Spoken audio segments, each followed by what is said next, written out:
সুপ্রিয় শিক্ষার্থীবৃন্দ, আমাদের অনলাইন ক্লাসে তোমাদের স্বাগতম জানাচ্ছি। আমি রিপন চন্দ্র সরকার, সিনিয়র প্রভাষক, রসায়নবিদ্যা বিভাগ, মাইলস্টোন কলেজ, উত্তরা, ঢাকা।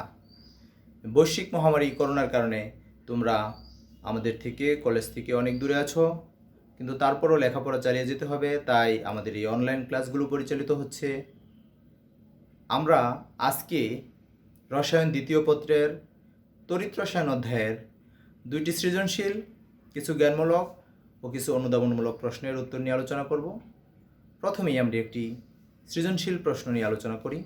খেয়াল করো, বোর্ডে দেখো একটা পাত্র দেওয়া আছে, তার মধ্যে জিঙ্ক সালফেট দ্রবণ দেওয়া আছে, এক পাশে একটা দণ্ড দেওয়া আছে, আরেক পাশে আরেকটি দণ্ড দেওয়া আছে। এই দণ্ডটা ব্যাটারির বড় প্রান্তের সাথে যুক্ত, তাই অ্যানোড। এই দণ্ডটা ব্যাটারির ছোট প্রান্তের সাথে যুক্ত, তাই ক্যাথোড। কয়েকটি ধাতুর জারণ বিভব দেওয়া আছে, যেহেতু আগে মৌল তারপরে তার আয়ন দেওয়া আছে, তাই জারণ বিভব। আর প্রশ্ন দেওয়া আছে গ নাম্বারে, দেখো উদ্দীপকের পাত্রটিতে 160 মিলি অ্যাম্পিয়ার মাত্রার বিদ্যুৎ 20 মিনিট ধরে চালনা করলে ক্যাথোডে জিঙ্কের কয়টি পরমাণু জমা হবে? ঘ নাম্বার কোশ্চেনে দেওয়া আছে উদ্দীপকের যে দ্রবণটি আছে জিঙ্ক সালফেট, সেটা তামা ও অ্যালুমিনিয়াম এই পাত্র দুটির কোনটিতে রাখা যৌক্তিক হবে সেটি। আমরা প্রথমে গ নাম্বার প্রশ্নের উত্তর নিয়ে কথা বলবো। খেয়াল করো, ফ্যারাডের প্রথম সূত্র থেকে আমরা জানি W = ZIT। জেড এর পরিবর্তে আমরা লিখতে পারি capital A/96500 into small letter A, এখানে আই থাকবে ইন্টু টি থাকবে। এগুলো কি বোঝায়? দেখো, এখানে যেহেতু জিঙ্ক, তাহলে জিঙ্কের পারমাণবিক ভর এ সমান 65.4, জিঙ্কের যোজনী স্মল লেটার এ সমান 2, জিঙ্ক সালফেট যৌগের মধ্যে প্রবাহিত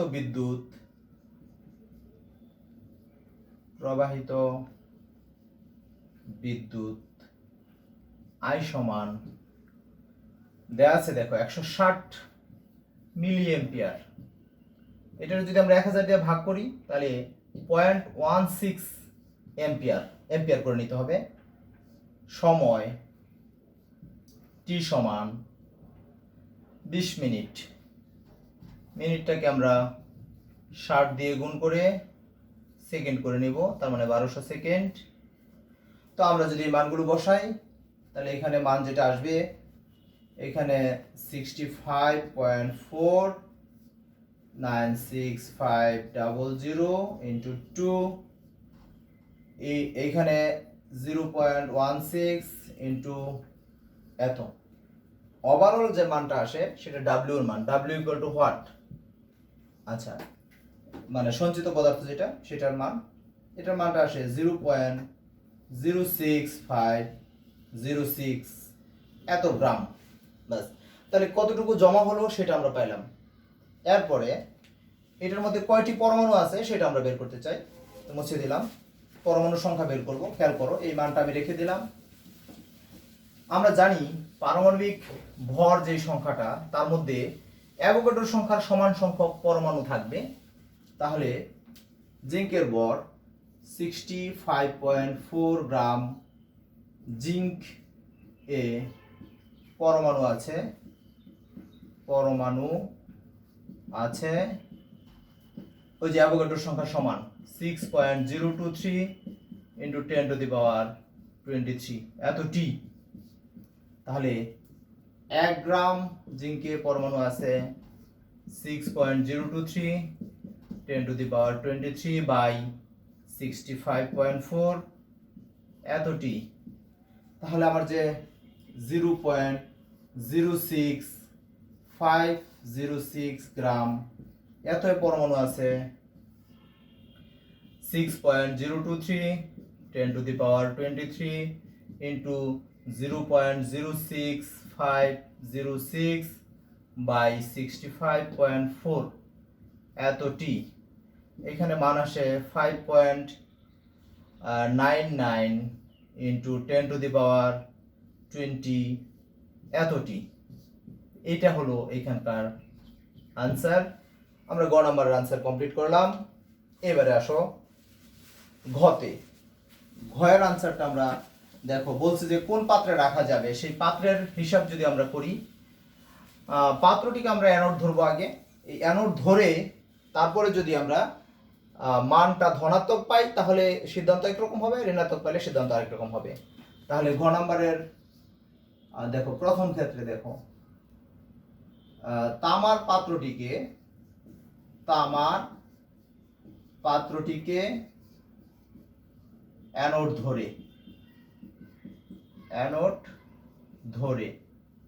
ধরলে কি হবে দেখো, অ্যানোড বিক্রিয়া, আমরা অ্যানোড বিক্রিয়া যদি দেই, অ্যানোড বিক্রিয়ায় কি হবে দেখো, এই যে কপার বা তামা দুইটা ইলেকট্রন ত্যাগ করে হবে কপার 2+, আর তখন ক্যাথোড বিক্রিয়ায় হবে,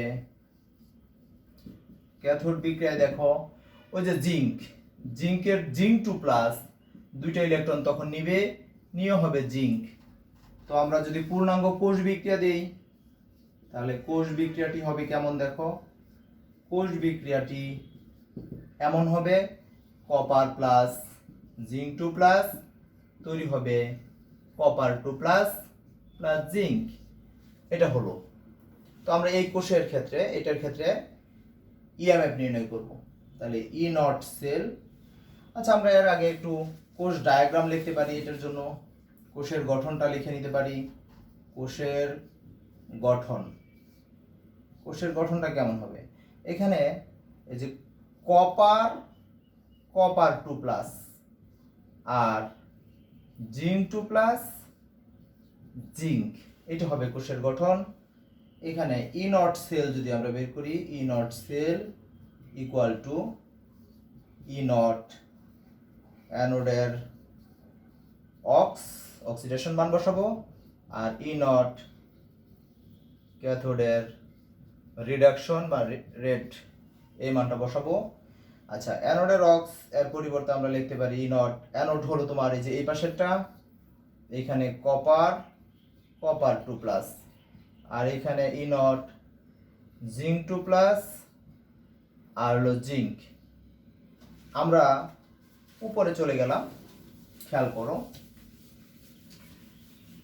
এইখানে যদি আমরা এটা লিখি, ই নট সেল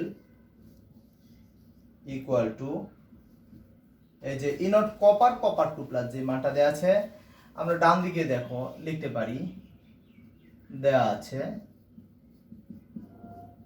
এখানে দেয়া আছে ই নট এই যে কপার 2+ ইকুয়াল টু -0.34 ভোল্ট, আর E naught zinc 2+ equal to +0.76 volt. এটা দেয়া আছে আমাদের, কিন্তু আমাদের এখানে যে মানটা এখানে কিন্তু জিঙ্ক 2+টা আগে হবে, তাহলে আমরা এটাকে ইজিলি চেঞ্জ করতে পারি। এটা তোমরা জানো, যদি আমরা জিঙ্ক 2+টাকে আগে নিয়ে আসি আর জিঙ্কটাকে পরে নিয়ে আসি, শুধু চিহ্নটা চেঞ্জ হবে, এত ভোল্ট।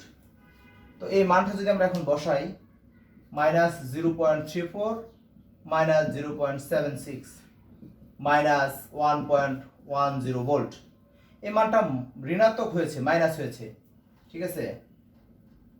ঋণাত্মক মান হয় ইএমএফ এর মান, ঋণাত্মক হওয়ায় স্বতঃস্ফূর্ত বিক্রিয়া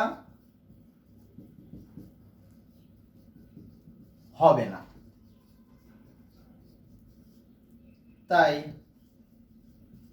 পাত্রে জারণ হবে না, পাত্র ক্ষয় হবে না। পাত্রে জারণ হবে না,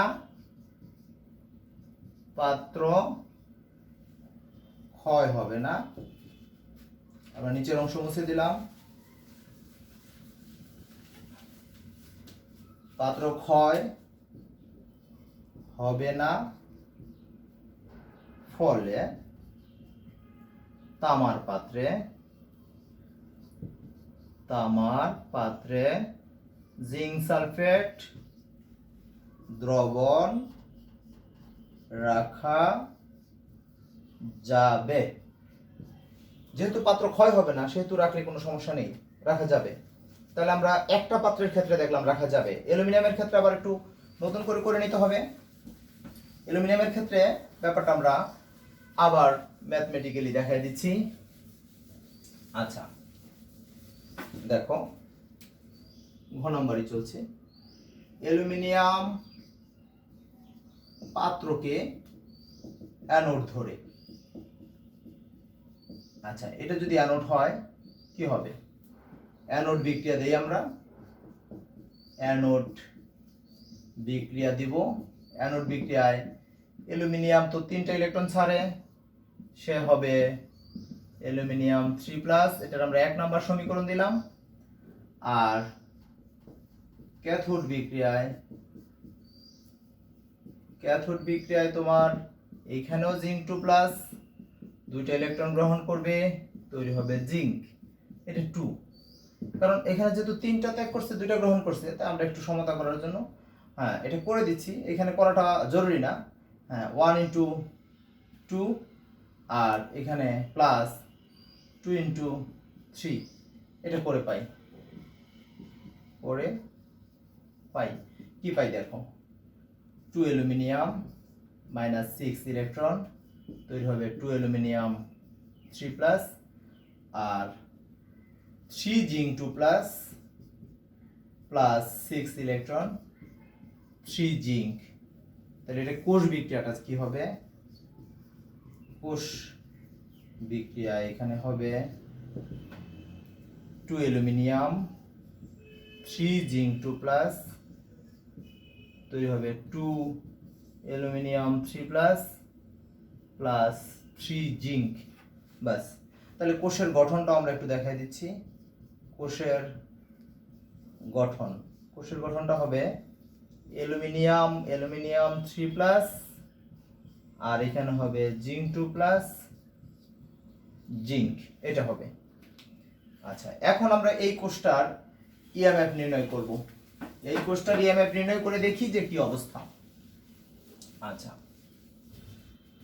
তো আমরা দেখো, খেয়াল করো, এটার ইনট সেল ইকুয়াল টু ইনট, আমি ডিরেক্ট লিখে দিচ্ছি অ্যালুমিনিয়াম 3+, আর প্লাস ইনট জিঙ্ক 2+, জিঙ্ক।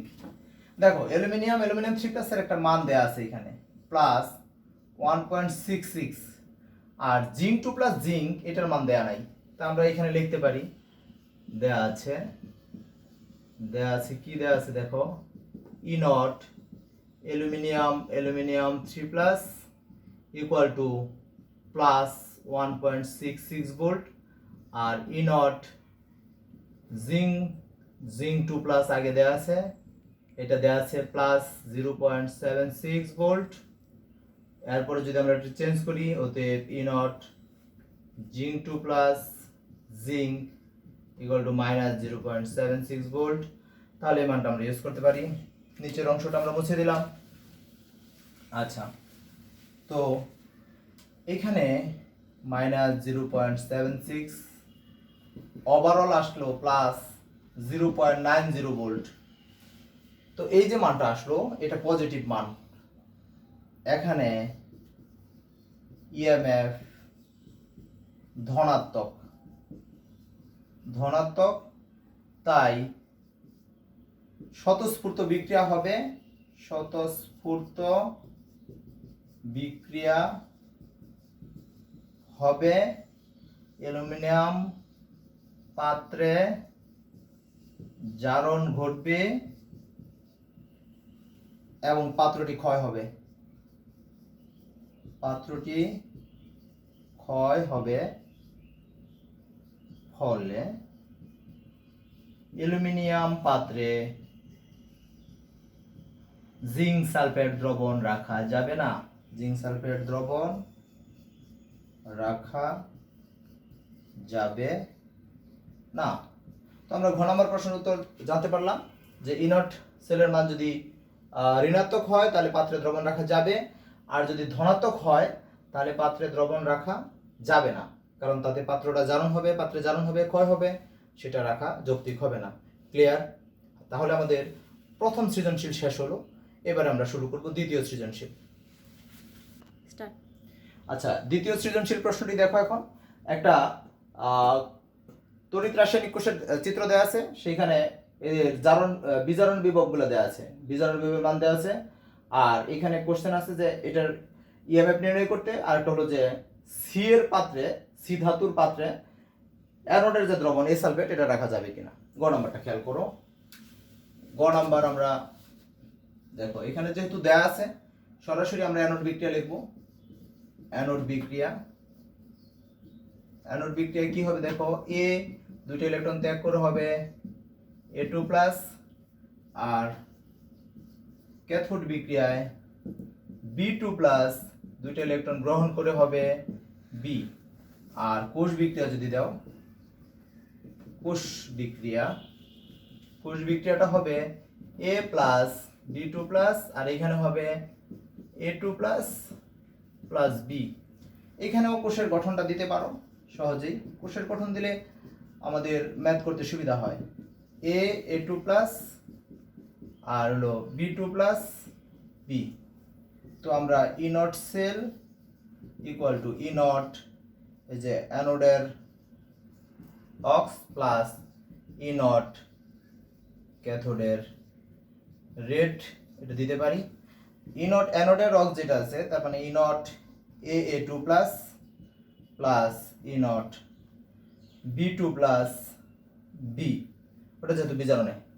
আর এখানে দেয়া আছে তোমার বিজারণ বিভব। বিজারণ বিভব মানে আগে আয়ন পরে মৌল, তার মানে দেখো E নট এই A2+ A সমান দেয়া আছে -0.44 ভোল্ট। তো আমার দরকার হলো আগে এ, এখানে অনুযায়ী A2+ ইকুয়াল টু +0.44 ভোল্ট, আর আরেকটা দেওয়া আছে E not B2+ B equal to -0.22 volt. তো এই মানগুলো আমরা বসাই দিই। এখানে +0.44 ভোল্ট বসানোর দরকার নেই, -0.22 ইকুয়াল টু +0.22 ভোল্ট। ওকে, এটাই হলো এখানকার ইএমএফ এর মান। গ নাম্বার শেষ হলো। আর ঘ নাম্বার একইভাবে করবা। ঘ নাম্বারের ক্ষেত্রে দেখো, সি ধাতুর পাত্রটাকে আমরা অ্যানোড ধরবো, সি ধাতুর পাত্রটাকে অ্যানোড ধরবো। তো তারপর আমরা কাজ করব। দেখো, সি পাত্রকে অ্যানোড ধরে, আচ্ছা যদি অ্যানোড ধরি তাহলে দেখো সি মাইনাস দুইটা ইলেকট্রন তৈরি হবে C2+, আর ক্যাথোডে যে বিক্রিয়াটা হবে সেটা বলছে যে অ্যানোডের দ্রবণ মানে এ সালফেট, তার মানে এখানে A2+ দুইটা ইলেকট্রন গ্রহণ করে হবে A। তাহলে বিক্রিয়াটা যদি হয়, কোষ বিক্রিয়াটা হবে এরকম, এই যে C প্লাস A2+ তৈরি হবে C2+ প্লাস A। তাহলে কোষ গঠন তো এখানেও তোমার কি হবে দেখো, C2+ আর এখানে A2+ A। তো আমরা যদি E নট সেল বের করতে চাই, E naught cell equal to E naught C2+ plus E naught A2+ A। এই মানটা যদি বসাই, দেখো C2+, এটার মান তো দেয়া নাই, কিন্তু দেয়া আছে বিজারণ বিভব মানে C2+ C। তো আমরা একটু চেঞ্জ করে নিই, দেয়া আছে E naught C2+ C equal to -0.12 volt. অতএব E naught C2+ equal to +0.12 volt. আর আরেকটা হলো E নট দেওয়া আছে কত, E naught A2+ A equal to দেওয়া আছে -0.44 ভোল্ট। এই মান যদি বসাই তো আমরা মান বসাতে পারি, এখানে মান বসাবো +0.12 আর -0.44 -0.32 ভোল্ট, মানে মানটা ঋণাত্মক আসছে। এখানেও একই ব্যাখ্যা দিবা, মানটা ঋণাত্মক, যেহেতু মানটা ঋণাত্মক সেহেতু মানে পাত্রে জারণ হবে না, স্বতঃস্ফূর্ত কোনো বিক্রিয়া হবে না, পাত্র ক্ষয় হবে না, রাখা যাবে। তো আমাদের এই প্রশ্ন শেষ হলো। এরপর আমরা জ্ঞানমূলক নিয়ে কথা বলছি। এখন আমরা জ্ঞানমূলক নিয়ে কথা বলবো। আমরা এবারে জ্ঞানমূলক কয়েকটা প্রশ্ন নিয়ে কথা বলি। দেখো, প্রথমে আমরা বললাম তড়িৎ রাসায়নিক তুল্যাঙ্ক কি। তড়িৎ রাসায়নিক তুল্যাঙ্কের সংজ্ঞা তোমরা জানো, কোনো গলিত বা দ্রবীভূত তড়িৎ বিশ্লেষের মধ্য দিয়ে 1 কুলম্ব বিদ্যুৎ অর্থাৎ 1 এম্পিয়ার বিদ্যুৎ 1 সেকেন্ড ধরে চালনা করলে ক্যাথোডে যে পরিমাণ জমা হয় বা অ্যানোড থেকে যে পরিমাণ পদার্থ ক্ষয় হয় সেই পরিমাণ ভরকেই বলবো আমরা তড়িৎ রাসায়নিক তুল্যাঙ্ক। তারপরে জারণ বিভব। জারণ বিভব হলো অ্যানোড আর দ্রবণের সংযোগস্থলে ধাতব দণ্ড যে ইলেকট্রন ত্যাগ করে, ত্যাগের ফলে যে বিভবের সৃষ্টি হয় বা শক্তির পার্থক্য সৃষ্টি হয় তাকে বলবো জারণ বিভব। আর ক্যাথোড ও দ্রবণের সংযোগস্থলে দণ্ড যে ইলেকট্রন গ্রহণ করবে, বিজারণের ফলে যে বিভবের সৃষ্টি হয় তাকে বলবো বিজারণ বিভব। এরপর আসছে ফুয়েল সেল। ফুয়েল সেল হলো যে কোষে কোনো জ্বালানি অক্সিজেন বা অন্য কোনো উপযুক্ত জারক দ্বারা জারিত হয়ে রাসায়নিক শক্তিটা বিদ্যুৎ শক্তিতে পরিণত হয় তাকে বলবো আমরা ফুয়েল সেল। তারপর আসলো নির্দেশক তড়িৎদ্বার। নির্দেশক তড়িৎদ্বার হলো যে কোনো তড়িৎদ্বারের বিভব নির্ণয় করার জন্য একটা প্রমাণ তড়িৎদ্বারের সাথে তাকে যুক্ত করে কোষ তৈরি করা হয়। তাহলে একটি প্রমাণ তড়িৎদ্বারের সাথে একটি অজানা বা পরীক্ষণীয় তড়িৎদ্বারের সংযোগে কোষ তৈরি করে এই প্রমাণ তড়িৎদ্বারের সাপেক্ষে ওই কোষের বিভব নির্ণয় যে করা হয়, সেই ক্ষেত্রে প্রমাণ তড়িৎদ্বারটিকে বলা হয় নির্দেশক তড়িৎদ্বার। আমাদের এই জ্ঞানমূলকগুলো আমরা শেষ করলাম। এরপর আসতেছে অনুধাবনমূলক প্রশ্ন। এবারে অনুধাবনমূলক প্রশ্নে আসো। অনুধাবনমূলক প্রশ্নে আমরা প্রথমে বললাম যে কপারের প্রমাণ বিজারণ বিভব +0.34 ভোল্ট বলতে কি বোঝায়। দেখো, একক সক্রিয়তা বিশিষ্ট কপার লবণের দ্রবণে নিমজ্জিত কপার দণ্ডকে আমরা ক্যাথোড আর হাইড্রোজেন তড়িৎদ্বারকে অ্যানোড হিসাবে ব্যবহার করে যে একটা কোষ পাবো, সেই কোষের ইএমএফ এর মান হলো +0.34 ভোল্ট।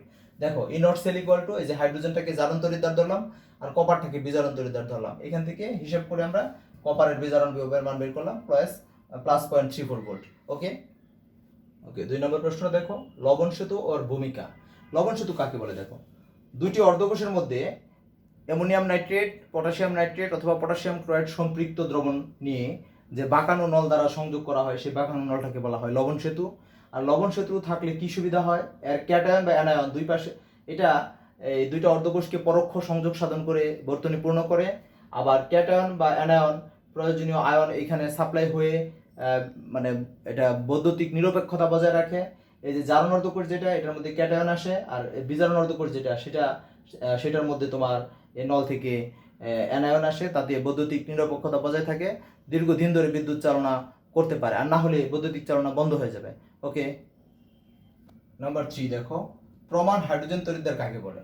দেখো, একক সক্রিয়তা বিশিষ্ট বা 1 মোলার ঘনমাত্রা বিশিষ্ট H+ আয়নের দ্রবণ, মানে অ্যাসিডের দ্রবণ, এর মধ্যে যদি আমরা 1 অ্যাটমসফিয়ার চাপে 25 ডিগ্রি সেলসিয়াস তাপমাত্রায় বুদবুদ সহ হাইড্রোজেন গ্যাস চালনা করি প্লাটিনামের গাবকে, তখন এই যে তড়িৎদ্বার, এটাকে বলা হয় প্রমাণ হাইড্রোজেন তড়িৎদ্বার। এর ইএমএফ এর মান ধরা হয়, এর বিভব ধরা হয় 0।